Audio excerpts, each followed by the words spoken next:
കത്തനാർ നിറയെ സിനിമകളില്ലേ. കത്തനാറിൽ ഒറ്റക്കൊമ്പനുണ്ട്, ഞാനുള്ള സിനിമകൾ ഒറ്റക്കൊമ്പനുണ്ട്, ദൃശ്യം 3 ഉണ്ട്, ഹാഫ് എന്നൊരു ഫിലിമുണ്ട്, ദെൻ കത്തനാരുണ്ട്. പിന്നെ ഈ വരുന്ന മാർച്ച് ഏപ്രിൽ മെയ് മാസങ്ങളിലാണ് ഏറ്റവും വലിയ വലിയ പടങ്ങൾ വരിക. അപ്പോൾ ദുരന്തർ വരുന്നുണ്ടല്ലേ, വലിയ വലിയ പടങ്ങൾ വരുന്നുണ്ട്. അപ്പോൾ ആ കൂട്ടത്തിൽ തന്നെ കത്തനാരും നമ്മൾ റിലീസിന് വെയിറ്റ് ചെയ്യുകയാണെന്നാണ് ഞാൻ അറിഞ്ഞത്. വെച്ചാൽ അതിൻ്റെ പോസ്റ്റ് പ്രൊഡക്ഷൻ വർക്കുകൾ ഏതാണ്ട് ഫൈനൽ സ്റ്റേജിൽ നടന്നുകൊണ്ടിരിക്കുന്നു. അത്രയുമാണ് എനിക്കറിയാവുന്നത്. അതായത് VFX പരിപാടികളുണ്ട്, 8th 9th സെഞ്ച്വറിയാണ് ക്രിയേറ്റ് ചെയ്യേണ്ടത്. അപ്പോൾ അതൊക്കെ നടന്നുകൊണ്ടിരിക്കുന്നു. And such a big film അല്ലേ, 3.5 വർഷമായിട്ട് നടന്നുകൊണ്ടിരിക്കുന്ന പ്രോജക്റ്റില്ല. അപ്പോൾ അതിൻ്റെ മാഗ്നിറ്റ്യൂഡ് അതിൽ എല്ലാ ലാംഗ്വേജിലും ചെയ്യുന്നുണ്ട്. കത്തനാറിന് അങ്ങനെ ലാംഗ്വേജ് ബാരിയേഴ്സ് ഒന്നുമില്ല. ആൻഡ് ജയസൂര്യയുടെ ഏറ്റവും വലിയ പടമാണ്.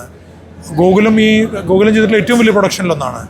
അപ്പോൾ ആ നിലയ്ക്ക് പിന്നെ VFX പരിപാടിയൊക്കെ സസ്പെൻസുകൾ ഒത്തിരി ഉണ്ടാ, ഒത്തിരി സസ്പെൻസുകളുള്ള സിനിമ.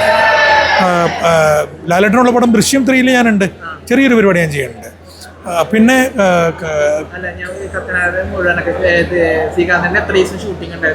ഞാൻ കത്തനാറിൽ 24 days ആയിരുന്നു ഉണ്ടായിരുന്നത്.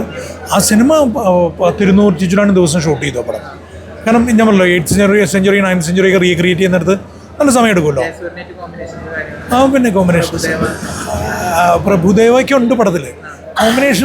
കോമ്പിനേഷൻസ് ഇല്ല എനിക്ക് പല സമയങ്ങളിലല്ല. അനുഷ്കയായിട്ടും കോമ്പിനേഷൻസ് ഇല്ല എനിക്ക്. പല സമയങ്ങളിലാണല്ലോ, പല കാലഘട്ടത്തിലെ കഥയാണ് പറയണത്. ആൻഡ് അത് കൂടുതൽ ഇങ്ങനെയാണ് പറയുന്നത്. സസ്പെൻസ് അല്ലേ, അത് ഞാൻ പറഞ്ഞാൽ ശരിയാവില്ല.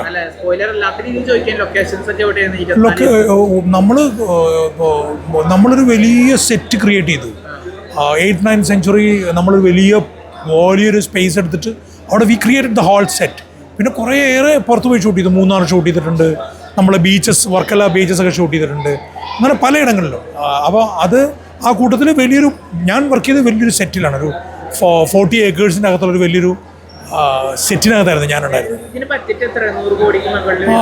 100 crore മുകളിലാവുമെന്ന് എനിക്ക് തോന്നുന്നു. എന്നാലും 100 crore അവർ തന്നെ 100 കോടി അവർ തന്നെ അനൗൺസ് ചെയ്തിട്ടുണ്ട്. പിന്നെ ഇതൊക്കെ എന്താ പറയുക, ആ പടം കാണുമ്പോൾ മനസ്സിലാവും എന്തിനാണ് അത്ര കണ്ട് എക്സ്പെൻഡിച്ചർ അതിനുണ്ടായിട്ടുള്ളതെന്ന് മനസ്സിലാവും. ബിക്കോസ് അതുപോലത്തെ കാസ്റ്റിംഗ് ഉണ്ട്. രാജീവനാണ് production designer. And Anushka, Jayan, Prabhudeva, കുറേ പുറത്തുനിന്നുള്ള വേറെ കുറേ ആർട്ടിസ്റ്റുകളുണ്ട്. ഞാൻ ആ സസ്പെൻസ് ഞാൻ പൊളിക്കുന്നില്ല. കത്തനാര് റിലീസായതിന് ശേഷം ചിലപ്പോൾ ജയസൂര്യ ചേട്ടന് അതിൻ്റെ റീച്ച് ചിലപ്പോൾ കൂടുതൽ പാൻ ഇന്ത്യൻ നടൻ എന്ന ലെവലിലേക്ക് ഇതിൻ്റെ റീച്ച് വരാൻ സാധ്യത. ആ സിനിമ എല്ലാവരിലേക്ക് എത്തട്ടെ എന്നുള്ളതാണ്. ആ സിനിമ കൊണ്ട് എനിക്ക് മാത്രം ഉണ്ടാകുന്ന പ്രയോജനത്തെക്കുള്ള ആ സിനിമയ്ക്ക് കിട്ടാവുന്നൊരു മാക്സിമം റീച്ച്. കാരണം അതിൻ്റെ തുടക്കം മുതലുള്ള ഡിസ്കഷൻസിൽ മുതൽ ഞാൻ ഉണ്ടായിരുന്ന ഒരാളാണ്. അപ്പം ആ പടം റീച്ചാവും. മലയാള സിനിമയ്ക്ക് എന്നും അഭിമാനിക്കാവുന്ന ഒരു വലിയ ഇന്ത്യൻ ഫിലിമായിട്ടത് മാറും. ആ കാര്യത്തിൽ യാതൊരു സംശയമില്ല. പിന്നെ നമുക്ക് കിട്ടുന്ന അവസരങ്ങൾ അത് ഈ കൂട്ടത്തിൽ വന്നോളുന്നേ. പരിപാടി നല്ലതാണെങ്കിൽ ആ കൂട്ടത്തിൽ വന്നോളും. അങ്ങനെയൊന്നും ഞാൻ നോക്കണില്ല. ഇതിൽ നമ്മളെ ഏൽപ്പിച്ചിട്ടുള്ള പണി ഭംഗിയായിട്ട് ചെയ്തോ എന്നുള്ളത് മാത്രമാണ്. ബാക്കി പ്രേക്ഷകരല്ലേ മാർക്കറ്റേണ്ടത്. ഓഫ് കോഴ്സ് അതല്ലാതെ തന്നെ തെലുങ്കും തമിഴ്, ഇപ്പോൾ ഹാഫ് എന്നൊരു ഫിലിം നമ്മൾ we are releasing in 6 languages കണ്ടില്ലേ. അപ്പോൾ മൾട്ടി ലാംഗ്വേജ് ഫിലിം അപ്പം തന്നെ ആയല്ലോ. പിന്നെ ഞാൻ ഒരു ഹിന്ദി തമിഴ് മൾട്ടി ലിംഗ്വൽ ഫിലിമിൽ ഞാൻ അഭിനയിച്ചു. മാധവൻ കങ്കണ ഒരു പടത്തിൽ അഭിനയിച്ചു. ഒരു തെലുഗു ഫിലിം വരാഹി എന്നൊരു പടത്തിൽ ഞാൻ അഭിനയിച്ചു. ദെൻ നാഗചൈതന്യയുടെ കൂടുതൽ ഞാനൊരു സീരീസിൽ അഭിനയിച്ചു. സോ ഓൾറെഡി ഉണ്ട് കൂട്ടാ. പാൻ ഇന്ത്യൻ ഒന്നും ആയില്ലെങ്കിലും തമിഴും തെലുങ്കും ഒക്കെ അഭിനയിച്ചു ഞാൻ. എൻ്റെ കാര്യമല്ല ചോദിച്ചത്, ജയസൂര്യയുടെ. മലയാള സിനിമ ഇപ്പം ഓൾറെഡി മലയാള സിനിമയ്ക്ക് എല്ലാ ലാംഗ്വേജിലും റീച്ചുണ്ട്. ഇപ്പം നമ്മുടെ ദൃശ്യം എന്ന് പറയുന്ന സിനിമ, ദൃശ്യം 2, അത് OTT റിലീസായിരുന്നു. അത് മോർ ദാൻ 200 ലാംഗ്വേജസിലാണ് ആ ഫിലിം കണ്ടത്. മലയാള സിനിമയ്ക്ക് ഓൾറെഡി അങ്ങനത്തെ അക്സെപ്റ്റൻസ് ഉണ്ട്. അപ്പോൾ തന്നെയല്ല, അതുകൊണ്ട് തന്നെ നമ്മുടെ ആർട്ടിസ്റ്റുകളെല്ലാം ഓൾറെഡി പാൻ ഇന്ത്യനോ അല്ലെങ്കിൽ ഇൻ്റർനാഷണലോ ആണ്. ഇപ്പം മലയാളി നടന്മാരെ, മലയാളി ആർട്ടിസ്റ്റുകളെ കുറിച്ച് ലോകം ഡിസ്കസ് ചെയ്യുന്നുണ്ട്. മോനെ ഭ്രമയുഗം ഓസ്കാർസിൽ പോവല്ലേ. പിന്നെ നമ്മൾ ഷൂ സ്ട്രിങ്ങിൽ പടങ്ങൾ ചെയ്ത് ശീലിച്ചവരാണ് നമ്മൾ. നമുക്ക് എത്ര ബിഗ് ബഡ്ജറ്റിലേക്ക് പോയാലും നമുക്ക് അതിന് വേണ്ട ഒരു എക്സ്പെൻഡിച്ചർ ഉണ്ടാവും. ഇപ്പോൾ എന്തൊക്കെ പറഞ്ഞാലും അവർ പറയുന്നൊരു ബഡ്ജറ്റിലേക്ക് നമുക്ക് എത്താൻ പറ്റില്ല. നമുക്കെപ്പോഴും അത് വേണ്ടി വരില്ല.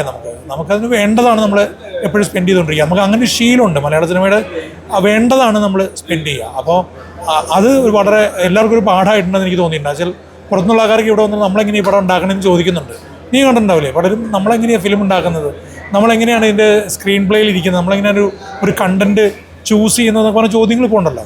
അപ്പോൾ അത് ആ കൂട്ടത്തിൽ നിൽക്കാൻ പറ്റാതാണ് ഏറ്റവും പ്രധാനം. പിന്നെ ജയസൂര്യയെ സംബന്ധിച്ചിടത്തോളം പ്രൂവ് ചെയ്തിട്ടുള്ള നടനാണ്. കഴിഞ്ഞ എത്രയോ വർഷങ്ങളായിട്ട് മലയാള സിനിമയിലെ ഏറ്റവും നോട്ടബിൾ ആയിട്ടുള്ള ചലഞ്ചിങ് ആയിട്ടുള്ള ക്യാരക്ടേഴ്സ്, ഞാൻ ഈ സിനിമകളുടെ പേര് പറയുന്നില്ല, ചെയ്തുകൊണ്ടിരിക്കുന്ന ആളാണ്. കഴിഞ്ഞ 1.5 വർഷമായിട്ട് അദ്ദേഹം ഫിലിംസ് ചെയ്യാതിരിക്കുന്നത് തന്നെ ഈ കത്തനാർ പോലുള്ള സിനിമ അതുപോലെ പണിയെടുത്തിട്ടാണ് നിൽക്കുന്നത്, അതുപോലെ അതിനുവേണ്ടി ഡെഡിക്കേറ്റ് ചെയ്ത് നിൽക്കുകയാണ്. സോ ഞാൻ പ്രതീക്ഷിക്കുന്നത് ആ നിലയ്ക്ക് തന്നെയുള്ള റീച്ച് കിട്ടുന്നതാണ്. പിന്നെ ഒരു പെർഫോമർ എന്നുള്ള നിലയ്ക്ക് നമുക്ക് മാക്സിമം മനസ്സ് കൊടുത്ത് പെർഫോം ചെയ്യാന്നുള്ള റൂട്ടാണ്. ബാക്കിയൊക്കെ ഡിസൈഡ് ചെയ്യുന്നത് പ്രേക്ഷകരാണ്. ആ നിലയ്ക്ക് എനിക്ക് വലിയ പ്രതീക്ഷയാണ്. ജയനും അത്ര വലിയ റീച്ച് കിട്ടട്ടെ എന്ന് ഞാൻ ആഗ്രഹിക്കുന്നു.